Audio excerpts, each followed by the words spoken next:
Welcome to the Youth Town Hall podcast. If you don't know Youth Town Hall, we are an organization of youth in Pennsylvania who are dedicated to bringing education and stories to young people. All right, and today we are here with Miss Vega, who is a 2003 Cedar High School alumni and a mother of a middle school son in the West Shore School District. We speak with her today because her story is so ordinary that it's part of the human experience and the Black experience as an American. So, Ms. Vega, when did you first become aware of your race? Well, actually, I was born in Brooklyn, New York, so I really never truly thought about it because it was so filled with all races. So it wasn't, something that I'm Black and others are, different. It was nothing for me. But one year we moved to Harrisburg first, which wasn't too much of a culture shock. But then my mother moved us to Camp Hill, Pennsylvania, because she felt like Harrisburg was too much like Brooklyn. So she moved us to Camp Hill. And then once we got to Camp Hill, from living in Brooklyn, we really didn't do like a lot of outside activities, like, going outside and playing. That's about it. But when we got here, she was like, I'm going to sign up for brownies. I'm going to do all these things. And so when I became a brownie, I was like maybe 5 or 6. That's when I realized, like, wow, I'm the only Black child in the whole, in the troop. And so that is when I really was like, wow. And then everybody, where I lived in an apartment, everybody else had like houses and, things of that nature. Not that don't get me wrong, they didn't make me feel bad about it. But as a kid, I realized that there was a difference between how they lived and how I lived. But I would say going to school and how I was treated differently by the kids. And I had my first experience, I can't remember, I'm going to be honest, what grade it was. But I had gotten bullied by a child, and he made a racial comment. And so I went home and I told my mom everything he said. And me as a kid, I didn't realize it was a racial comment. I just was like, he was just, being mean to me. And my mom like lost it. Like she went to the school and she, demanded, that something be done. And at first they treated her literally like the principal at the time. She literally looked at my mom and told her, she was like, can you sit down a minute and wait till I'm done on my phone? My mother said, excuse me, and it was just like, and at that time I didn't know that, that was, just a separate thing. But as I got older, it started to sink in like, oh boy, you know what I mean? And so, at a very young age, I realized, you know what I mean? And it's just not that it's a bad thing. I'm proud of my chocolateness. I'm proud of my race. I'm proud of my background. It's just others don't necessarily like it, which, that's their problem. Absolutely. Can you tell us a little bit about your experience as a Cedar Cliff student? Okay, honestly, I went from Highland to Lemoyne when it was open, and then went to Cedar Cliff. So I pretty much grew up with the same, like the people that I graduated with. So it wasn't so bad. It was just like some of the parents. But then I also realized that some of the kids, obviously how you're raised is what you grab. And so I think it was trying to remember. I think it was my 11th or senior year at Cedar Cliff. And we actually had to fight for, which I don't understand why, because, it was nationwide known as Black History Month. And we had to fight to get just a few posters. It wasn't even that serious. Just a few posters on the wall.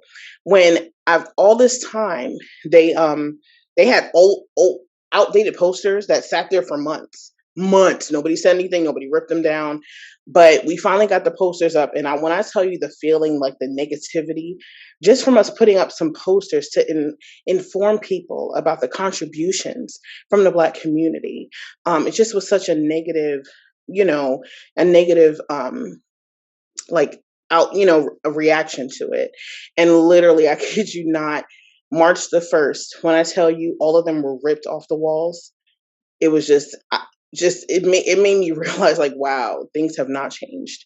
And you know what I mean? And of course they're not going to say it to us, but it was done in a point, like, where we all got to lunch and they were like, did you notice that the posters are missing, but those outdated posters are still sitting on the wall? They didn't rip those off the wall, but they ripped ours off the wall. And it was like, really, y'all? Like, it just was, you know what I mean? It's a shame. And I didn't tell my mom until after I graduated, but I'm sorry. So my senior year, a friend of mine, and I won't mention her name because she really didn't want me to say anything, but I'm not going to say her name. But she came to me. She was a part of the what's that called? The committee. Oh my gosh, like the president. Student council. Yeah. And so she said they had a meeting. It was like right before prom. And it was like, because they apparently, I guess they do, well, when I went to school, they're the ones who put the prom court. So she told me, she's like, Latoya, I nominated you. And she was like, you will not believe what they said. And I was like, what did they say? And she was like, they said, well, one of them were already on homecoming court. The other one doesn't need to be on prom court. And so my friend, which literally we graduated, it was only 2 Black girls in our graduating class, and me and my friend, and she was nominated for homecoming court. And then when my friend, put me up for it, for them to say something like that, and and she's like, please don't say anything, please don't tell anybody. And it crushed me, honestly. It crushed me to the point where I was like, I don't even want to go to prom. But my mother, who's a single mother, she did all this for me to go. And so, I had a date, I had everything lined up, and I was like, I'm not going to do that to my mom. And I was not about to tell her. Not saying that I was like afraid, but I was thinking about my friend, and I just, you know what I mean? I was honored, but I was instantly crushed at the same time from what was told to me. And I waited until I graduated to tell my mom. And of course she lost it. She was like, are you serious? She was like, I should say something. I was like, Mom, don't worry about it. I'm good. I'm out of there and I'm done. You know what I mean? And so it's a shame how much my skin tone bothered people. You know what I mean? Like, I'm nice to everybody. You know what I mean? And so I never understood that. You know what I mean? Like, we all go to school together. We can laugh, we can joke, but obviously there's a problem. And I also noticed it in like going into middle school, my Girl Scout troop. Of course, we all played well together. You know what I mean? But it seems like there was a change once we got to middle school. They all, stopped. They decided they didn't want to be a Girl Scout anymore, which was fine. But that whole being invited to their homes and hanging out with them, that all changed as well. And that's another thing that I was like, I noticed the change. Yeah, they talked to me in school, but other than that, I wasn't invited nowhere else. You know what I mean? Because the class, it wasn't just about my race. I think it was more of the class as well. You know what I mean? If you're not in this area, if you don't live in this neighborhood, you know what I mean? We really aren't going to hang. You know what I mean? And, it's just, those are the things that, like, being a mother now, I am so like, I watch everything with my boys. I'm always like, okay, well, I tell them all the time, once you start doing this, if these people weren't for you prior to you doing X, Y, and Z, that's not a friend. We're not going to fool with them. We're going to speak to them, in school, but that's not a real friend. Because I will say his best friend now, I love that young man. He doesn't live where we live, but it does not matter. They have been friends and continue to have been friends. This young man comes to my home and just hangs out and has fun. And he's at his house right now, and just, they have a true friendship. And I love it. And so though I was like, that's the kind of friend you keep for life, sweetie. Those are the kind of friends that no matter where you live or what, because you never know, things change, in high school. You guys know from, elementary school, middle school, high school, okay, that's school. But then once we graduate, we're all truly like, you're going to be either a wife or, you just move on to college. We're all on the same level. You know what I mean? Girls that I know now that were like, oh, the rich girls in high school, whatever, they're just like me. They're mothers, they're, or wives, you know what I mean? Or things of that nature. So why was it so hard? You know what I mean? In high school though, you know what I mean? But God bless them. You know what I mean? And you, a lot of times you do what you're conditioned to, you know what I mean, to be, and whatever, what have you. But I've learned, so I instill that in my kids. Like, it does not matter. It really doesn't. People are people. Yes, I've always been told what you think first is what you've been conditioned to do, but what you do next is who you are. I love that. Exactly. That's a great quote, Molly. And Miss Vega, did you necessarily feel targeted as a Black student in Cedar Cliff? Okay, not in Cedar Cliff at moments, but not me necessarily, but as a group. Yes, it was. Now I will say they used to, like, for instance, pep rallies were perfect example.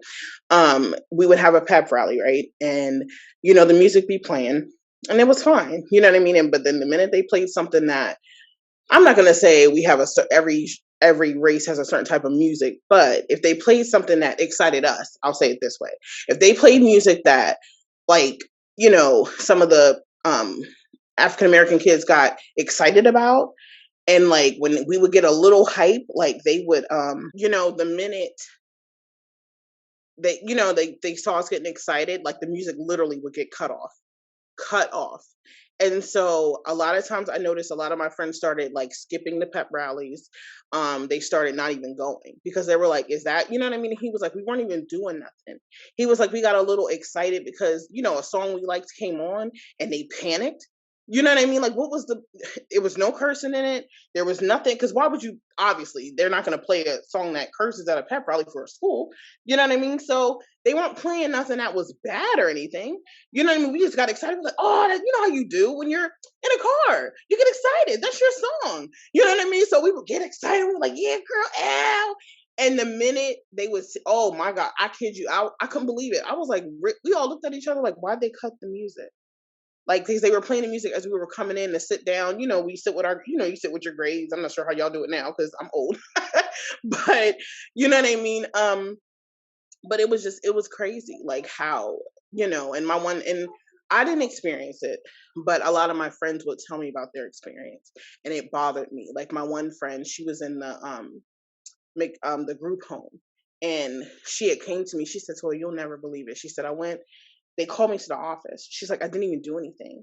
And she said not the principal, because I'm not going to lie on the principal. It was one of the other principals.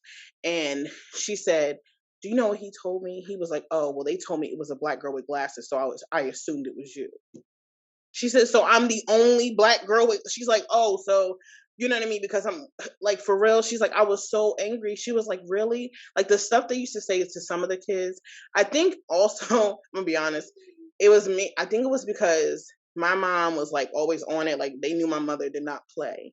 I think that's another reason why, like, a lot of them, you know what I mean, didn't. And plus, I mean, I'm not going to say, like, because a lot of everybody was nice. I'm not going to say, now, to be honest, and I would pull some of them aside. I'm like, stop walking around with a chip on your shoulder, because that's a, a target for you. So calm, you know what I mean? I will always tell them that, you know what I mean? Because they look for anything. I would say that, I'm honest. Like, I was like, they're looking for anything they can use to, you know what I mean, to use against you. So don't give them that. I will always say, I'm gonna be honest, that's what I would say.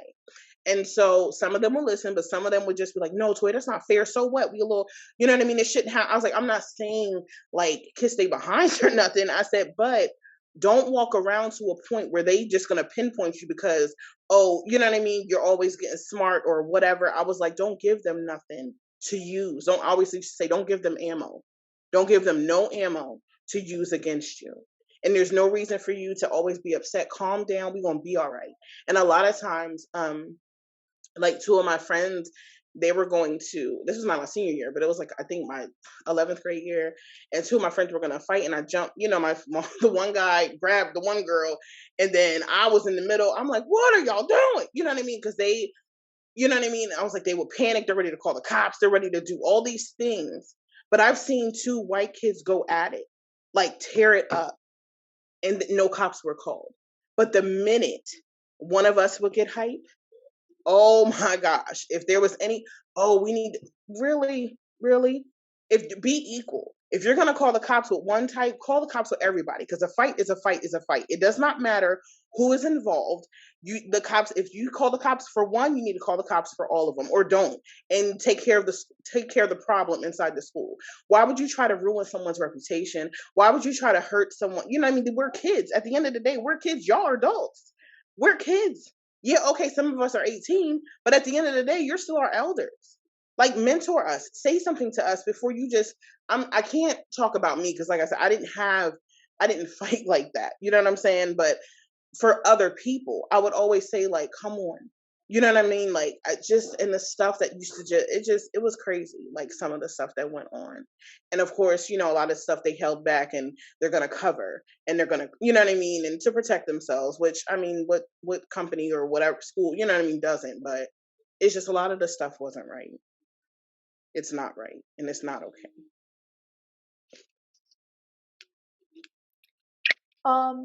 Can you tell us a little bit about the giant incident? Oh boy. Okay. So if you're comfortable talking about it. No, it's fine, because I just feel like nothing was truly done about it, and they feel like they did enough, and they didn't. I was going shopping like any other person. It's a supermarket. So I was going with my friend and her son and my two boys. And she said, because we had the kids, and her son is autistic. So she was like, you know what, let's hurry up. You know what I mean? She's like, I think the quickest way to do it, we've never done it before. She said, but let's try this. The whole the supermarket, the U-scan. So I was like, okay, I've never done it either. So, we're in the store, because at the time my son was two, 3, my youngest, and then I had Lawrence. And so I I put my littlest one in the cart, and we grabbed one of the U-scan carts. This U-scanner did all, and I was so proud of myself. I was having a good day. I was like, I added all these coupons to my Giant card. I actually got a new Giant card in the store because I had misplaced my Giant card. So I did all that, had my coupons ready, had my, my deals.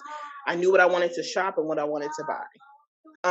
But so we're, getting the groceries, I'm scanning, getting the, but I did not know that you're supposed to bag it as you go.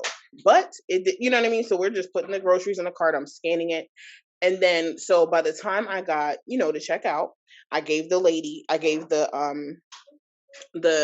oh gosh, I'm getting a brain blank. The person that takes care of your groceries, the cashier. I gave her my U-scan. It's a long receipt. Came up. I bought like over $400 worth of groceries.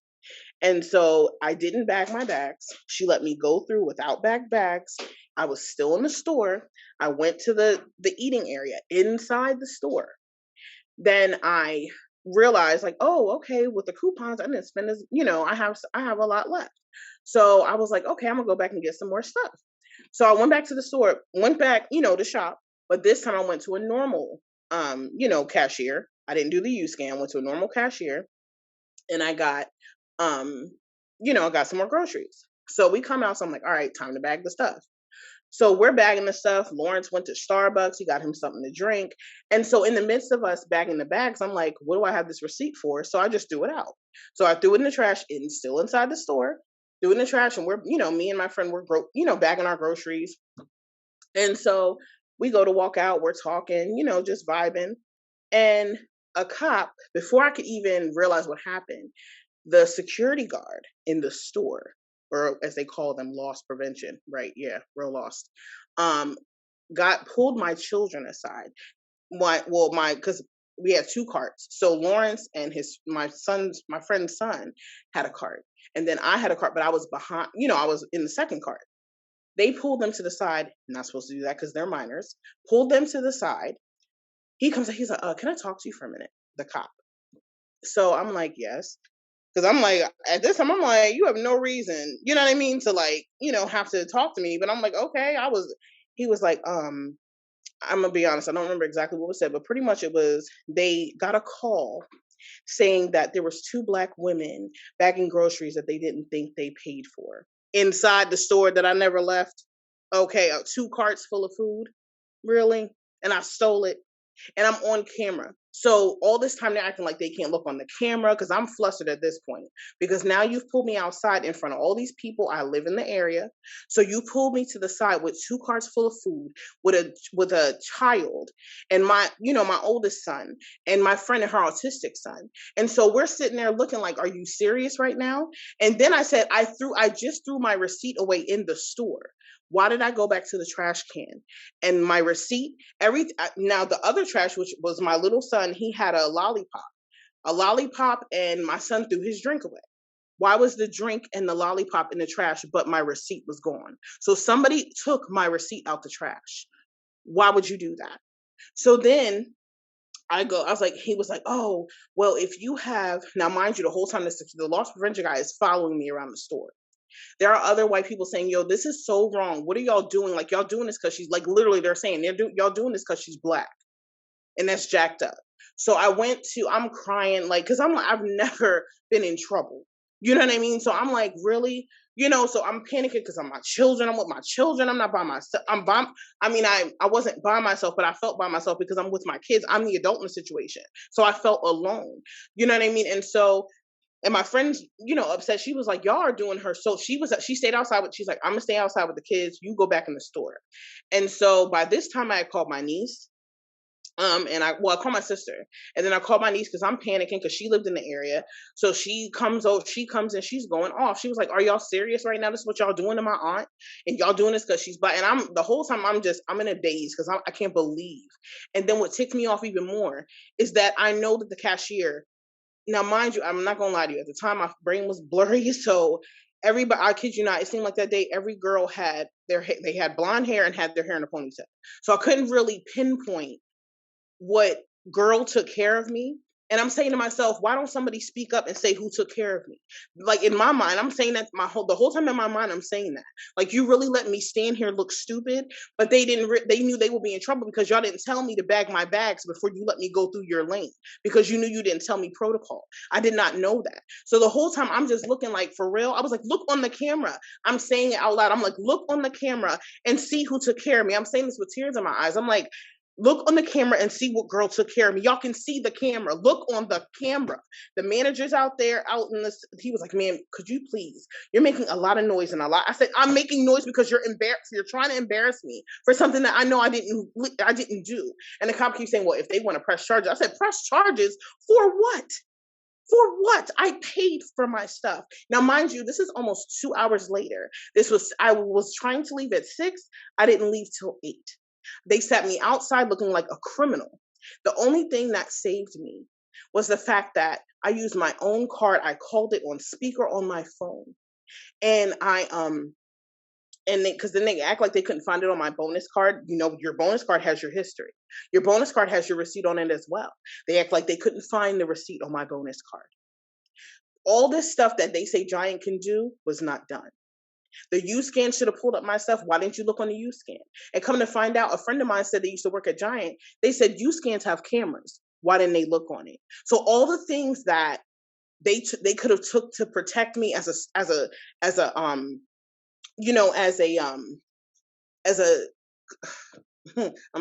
customer, they did not do.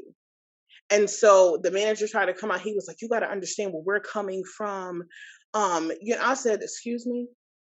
So when the cop listened to the message on my card, he said, oh my gosh, that adds up. I was like, really? But you had your gun on your holster the whole time you're talking to me, telling me that's how cops stand. It was a Hamden police. So I'm like, were you even in your jurisdiction to be, talking to me? You know what I mean? So all of that, it was so jacked up. They cuffed my niece behind her back. He didn't even announce himself. The one cop that came, a lot of cops came. And then when I was talking to my sister and I was crying, saying how embarrassed I was, that's when a lot of those cops said, you know what, we're going to leave. Because when I tell you how many cops pulled up for 2 women and some kids, it was deplorable. And so the cop took me to my car and was like, I'm sorry. Yeah, you're sorry privately, but I'm embarrassed publicly. So then I tried to call the NAACP. The one in my jurisdiction that lady was not nice at all. She was like, well, when I go to Giant, I don't have that problem, but I'll look into it and I'll give you a call back. She never called me back. And because I didn't have the money to get a lawyer, like a true lawyer the way I needed to, it kind of went under the rug. Giant thought that giving me $500 worth of gift cards was enough, but not for my embarrassment, not for my pain, not for my hurt, and not for my oldest son thinking that they were going to shoot his mother because of the demeanor the cop had. Like, I'm sorry, that's not enough. How has the incident affected your views on the community? I mean, it definitely brought to, not that I was oblivious to it, but after my own experience, it made me worry more for my boys, honestly, because I'm an adult. And even though they hurt us too, I still fear for my babies. But I know God, and I know He's able. But it just it it just makes you realize, and it makes you think, and it's a shame that when I see cops now, not saying that they're all the same, but I get like a wall up, because I'm like, oh God, like what kind of person are they? You know what I mean? Like, I'm not just, they don't look at me as just that. And and so, but I'm gonna be honest, the ones that I've encountered since then are not like that. But you never know. You know what I mean? You don't know. You know what I mean? You don't know if when you're walking around, like, is this gonna be that ignorant person that's gonna treat me like I'm a criminal before you even find out the situation, or even if I'm a part of the situation, are you gonna assume I'm a part of the situation? You know what I mean? Things like that. You know what I mean? But honestly speaking, I told Lawrence this when it happened. I said, I don't want you to have this feeling like that toward every cop or toward every white person. He said, Mom, we know too many amazing ones. I will never think that way. But every kid doesn't think that way when they have experiences like that. You know what I mean? And so it's just, it's definitely has reminded me that I need to be careful. Reminded me that I need to warn my boys. Reminded me that I need to protect them more. You know, so that's pretty much where it stands with that. What do you have to say to the young people who may be listening and who want to change anything in the world? Don't be quiet. Say something. Do something. Take every action you can, but in a safe manner. Don't, go out there and just, you know what I mean, get angry and start tearing up shop, because that's counterproductive. Just, you know what I mean, take the necessary actions like our forefathers and all those other, all the others. And yes, we're gonna get angry. Yes, we need to change. And sometimes you do have to be a little aggressive with it, because otherwise, if we continue to be that, look what they did to him at the same time. You look at him as he was peaceful, but they still killed him. You know what I mean? But at the same time, he made a difference as well. So keep keeping on. Don't let things slide. Say something. Do something about it. Be proud of who you are, whether you black, white, it doesn't matter. It doesn't matter. Be proud of who you are, but don't make others feel bad for what they are. That's what I say. Thank you so much for talking to us today. And thank to all our viewers for listening to your story. Hadeel, do you have anything to say before we head out? Yes. What actions do you want to be taken in Giant's part? Oh gosh. I mean, honestly, at this point, they sent me a letter and some, like, I've never been treated so badly. So I think they need to be looked at as far as their business practices. I definitely do. Their communication, they need to treat everyone the same. You know what I mean? So I definitely think they need to do a better job at communicating when someone is in their store about their practices. I truly think that. I really do. Thank you for talking, and once again, thank you to our viewers for listening. Thank you, guys.